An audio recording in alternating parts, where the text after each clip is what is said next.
Assalamualaikum warahmatullahi wabarakatuh. Hamdanillah, sholatan wa salaman ala rasulillah, la haula wa la quwata illa billah. Amma ba'd. Salam sejahtera buat saudara-saudaraku yang tidak seiman. Salam segala macam salam. Salam kasih sayang, salam subscribe buat para subscriber TH2 TV. Kembali Anda berjumpa dengan kami dalam segmen Sambal Sosetan, sama-sama belajar soal setan. Enak nih kalau ngomong setan, mentokin aja setan. Nah gitu. Sahabat TH2, kali ini kita akan bincang-bincang membicarakan tentang tipe hantu yang juga di Indonesia ini sangat merata tahu, tentang pocong. Oke, tentang pocong akan kita bicarakan pada kesempatan segmen kali ini. Sobat Supranatural, hidup ini memang unik. Kadang bahwa segala sesuatu yang belum pasti itu, tapi orang akan happy. Ambil contoh, seorang calon dokter, ya, dia harus menempuh ujian yang dia belum tentu lulus, tapi hatinya happy karena dia akan jadi dokter. Juga seorang teknokrat, ya, yang dia kemudian menempuh perkuliahannya, dia akan jadi calon insinyur, belum tentu juga dia jadi insinyur, tapi hatinya happy. Tapi kita yang jelas-jelas pasti calon-calon pocong, kadang nggak happy juga. Nah, itulah uniknya. Sobat TH2, kita akan bongkar apa dan bagaimana pocong. Mitosnya, banyak orang cerita pocong itu adalah jenis hantu yang memakai kain kafan, kemudian dia menakut-nakuti orang dari tempat yang gelap. Ada kalanya dia konon katanya sering berada di tempat kebun-kebun pisang. Nah, di kebun-kebun pisang itu pocong sering muncul. Ada yang bilang juga, dan yang lebih banyak diakui adalah bagaimana pocong itu muncul berada di sebuah halaman atau tempat pemakaman umum. Nah, Sobat TH2, ada juga yang bilang kadang dia menggelayut di pohon, kadang dia nangkring di atas pohon, dan kadang dimanapun dia bisa muncul dari tempat-tempat yang gelap dengan kondisi yang sangat menakutkan. Banyak orang merasa ketika didekati oleh hantu yang satu ini dengan menimbulkan bau busuk yang sangat menyengat. Apakah benar? Kita mari bongkar dalam segmen Sambal Sosetan, sama-sama belajar soal setan. Sobat TH2, hampir rata-rata orang mengkaitkan bahwa pocong itu berasal dari ruh, dari orang mati yang kemudian muncul kembali dan dia menjadi pocong. Ini menjadi mirip-mirip dengan kisah tentang Jiangxi atau Jiangxi di Cina, yang kemudian dikenal secara umum menjadi vampir. Atau barangkali kalau di Korea itu disebut gangsi, kalau di Jepang itu disebut gyeongsi. Nah, ini mirip dengan kondisi isu tentang pocong itu sendiri. Sobat TH2, keberadaan pocong ini menjadi misteri yang tidak pernah berhenti dibicarakan di khalayak secara umum. Aneh, padahal kalau pagi-pagi itu malah suka beli kue pocong. Itu loh yang dari gula, dari kelapa ditambahin gula sedikit. Pancong kali ya. Sobat TH2, kembali kita ingat-ingat tentang wujud dan bentuk pocong itu. Pasti hampir rata menyerupai mayat, di mana sosok orang yang berdiri kayak bantal guling seperti itu, ya. Kemudian di kepalanya ada ikatan ke satu, ikatan kedua kemudian ada di leher, ikatan ketiga ada di tangan, ikatan keempat di lutut, dan ikatan kelima ada di kaki. Ada juga yang bertanya, kenapa ikatan mayat itu 5? Artinya bahwa pocong juga kadang-kadang ikatannya 5 gitu. Jawabannya simpel saja, kalau ikatannya banyak nanti kayak lepet, kan gitu bro. Baik Sobat TH2, kita lanjutkan kembali mitos yang berkembang bahwa tali pocong itu konon katanya bisa menjadi kesaktian. Ada yang bilang juga bisa menjadi bahan untuk penglaris dagangan. Aneh-aneh saja, tapi itulah yang berkembang di kalangan masyarakat. Sobat TH2, itu bisa benar kalau orang tersebut memang menempuh jalur ilmu hitam, di mana sanad dari gurunya itu ya memang setan. Disitulah kemudian seringkali terjadi ada pencurian mayat yang mengambil kain kafan dan kemudian juga mengambil tali pocongnya, itu katanya buat kesaktian diri dan kedikdayaan. Wallahu a'lam, cerita ngawur seperti itu kadang-kadang diyakini oleh orang-orang tertentu yang dia tersesat dalam pemahaman ilmu-ilmu hitam. Sobat TH2, ada juga yang bertanya, benarkah kalau pocong itu marah meludah? Ya mungkin saja, dia punya mulut kok. Artinya dia mungkin saja bisa meludah. Dimana itu adalah gaya dari pocong, itu style seperti itu. Nah Sobat TH2, lebih mendalam lagi, mari kita telisik bagaimana keberadaan pocong itu sesungguhnya. Kembali kita ingatkan, mana ada sih orang mati kemudian bisa bangun dan menakut-nakuti orang? Itu satu. Yang kedua, jelas dan tegas bahwa pocong yang bentuknya seperti pocong itu bukan prototip bangsa jin. Karena bangsa jin ini kedudukannya sama seperti manusia. Dia punya panca indera, dia punya tangan, dia punya kaki, kepala dan sebagainya. Walaupun bentuknya relatif, tentu tidak segagah dan tidak sesempurna manusia, aneh-aneh bentuknya. Tapi bentuk jin yang seperti pocong, kalau kita lihat dari beberapa keterangan-keterangan kitab samawat, tidak ditemukan. Artinya kalau dari bentuk pocong itu bukan prototip bangsa jin, tetapi dari kelakuan dan perbuatan serta cara-cara pocong menakut-nakuti masyarakat, jelas itu adalah bangsa jin.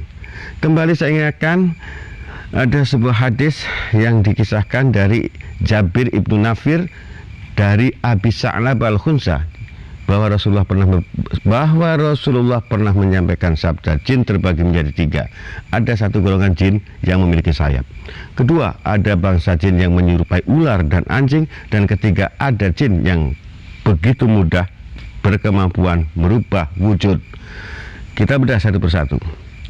Kalau kita lihat bahwa bangsa pocong atau hantu yang bernama pocong ini jalannya itu relatif berjingkat-jingkat atau jingjit, berloncat-loncat seperti jiangxi atau jiangxi di Cina atau vampir, itu sesungguhnya bahwa dia sedang memberikan pesona. Banyak saksi mata melihat bahwa sesungguhnya dia melayang. Pocong itu dia melayang, artinya seperti terbang. Kalau dia melayang, maka dia jelas dari golongan bangsa jin yang bersayap. Ini satu.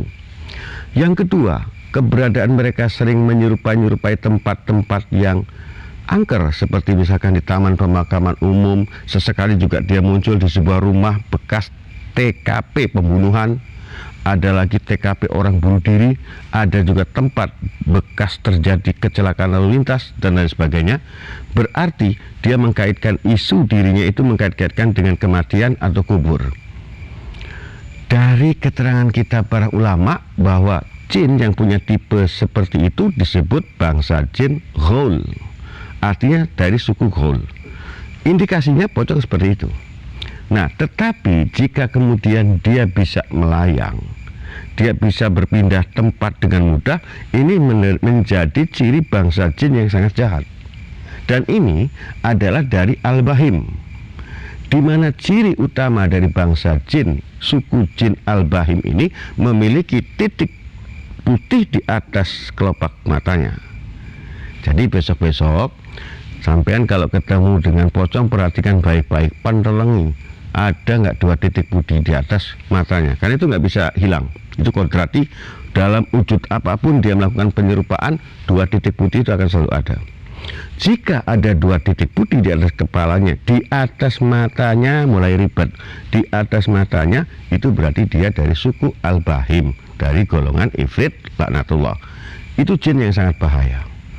Dia akan dengan mudah memperdaya manusia-manusia ini dengan menunjukkan kelebihan-kelebihan dan kekuatannya, termasuk dalam persoalan pesona. Orang mengambil tali pocong untuk kekuatan kedikdayaan. Dia memang ngasih ilmu itu dengan perjanjian-perjanjian yang dilakukan. Sesekali dia juga bisa memberikan pengelarisan. Orang kayak khilaf mata kalau membeli barang dagangan ke dia, itu jasa dari Al-Bahim. Artinya itu istijrat yang diberikan Allah kepada sang makhluk tadi. Dan tentu saja bahwa itu pelaku perdagangan seperti itu tidak akan menghasilkan hasil yang halal hatta tidak barokah. Sobat TH2, kita lanjutkan lagi tentang pocong. Menelisik lanjut tentang pocong ini, Sobat TH2, bahwa saya katakan tadi, ini adalah prototip bangsa jin yang sangat ganas dan bahaya sesungguhnya. Namun tetap ingat bahwa kita tidak perlu takut terhadap bangsa mereka. Namun jangan juga coba-coba berani dengan sembrono. Nah Sobat TH2, salah satu apa yang sering dia keluarkan dengan ludahnya itu fitnah yang dahsyat. Kalau tadi saya katakan dia dari bangsa suku Al-Bahim yang punya 2 titik di atas kelopak matanya, dia juga sesekali menyerupai anjing. Sehingga di daerah-daerah tertentu ada pocong itu menakut-nakuti dengan suara lolongan anjing. Menurut Imam Al-Baihaqi pada syarat yang sahih, Rasulullah bahkan menyarankan bunuh mereka. Jadi kita boleh membunuh jin Al-Bahim ini karena kejahatan-kejahatannya dalam menyesatkan dan mengganggu manusia itu sangat nyata. Itulah kemudian Rasulullah boleh membunuh jika ada anjing hitam yang legam hitamnya, dan di atas kepala anjing itu ada 2 titik putih. Di atas 2 kelopak mata anjing itu ada 2 titik putih. Nah, 2 titik putih ini walaupun dia kemudian berubah wujud menjadi pocong, itu tidak hilang. Tetap ada 2 ciri. Nah, itu berarti Al-Bahim dan itu disunahkan untuk dibunuh. Demikian keterangan hadis yang disampaikan, yang ditakhrij oleh Imam Al-Baihaqi pada syarat yang sahih. Sobat TH2, saya ingin juga menjawab pertanyaan-pertanyaan yang masuk pada email kami, termasuk salah satunya adalah kenapa tali pocong itu tidak rata, tidak rapat, katanya itu 5. Saya tadi udah bilang ya, kalau rapat dan melingkar-lingkar itu kayak lepet. Dan yang kedua, apakah pocong bisa meludah? Betul, pocong bisa meludah, dan itu adalah salah satu pesona yang dikeluarkan oleh pocong sendiri. Kemudian apakah wajah pocong itu tertutup atau terbuka? Semau-mau dia bisa tertutup, dia bisa terbuka. Indikasinya, perhatikan baik-baik. Dalam penampakan pocong itu dia akan selalu menutupi bagian atas matanya. Ini ada yang dia sembunyikan tentang 2 titik putih yang ia sembunyikan, agar manusia tidak mengenali dia. Sebab kalau ada manusia mengenali dia, maka dia akan tahu bahwa dia sasaran yang boleh dibunuh. Itulah kemudian dia agak menyempitkan kain di atas ini, semata-mata menyembunyikan rahasia 2 titik putihnya tadi. Pada persoalan pocong, kembali ada juga yang bertanya, apakah pocong itu laki-laki atau perempuan? Jawabannya pasti, dia bisa laki-laki, dia bisa juga perempuan. Karena itulah bahwa jenis kelamin dari bangsa jin sebagaimana kita, ada laki dan ada perempuan. Nah, tinggal nanti dilihat saja gayanya. Kalau dia itu pocong laki-laki tapi kewanita-wanitaan, berarti dia pocong bencong, kayak gue son. Baik, lanjut kembali. Pada banyak persoalan ketika pertanyaan-pertanyaan marak tentang pocong, kita tegaskan lagi, pocong dari bentuknya bukan prototip bangsa jin, tapi dia berasal dari jin yang ganas dan membahayakan manusia. Itu sebab bahwa Nabi SAW menyarankan bahwa mereka boleh dibunuh. Ada pula mitos yang berkembang di kalangan masyarakat dan warga. Konon, kalau orang ketemu pocong, besoknya dapat rezeki. Bahkan dalam bermimpi saja ketemu pocong, besoknya dapat rezeki. Saudaraku yang seiman, kembali kita ingat,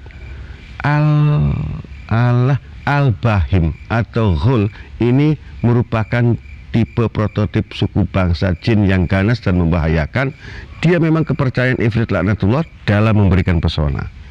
Mereka, bangsa jin itu, suka tahu mana rezeki yang akan diturunkan kepada umat manusia.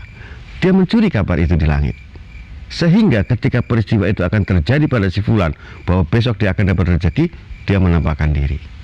Bagian dari strategi dia untuk membuat pesona-pesona itu, supaya dia diakui menjadi sesuatu yang luar biasa. Itulah watak pocong, watak setan. Jadi kalau manusia pun selalu ingin dianggap menjadi orang yang hebat dan luar biasa, ya nggak beda-beda amat dengan pocong.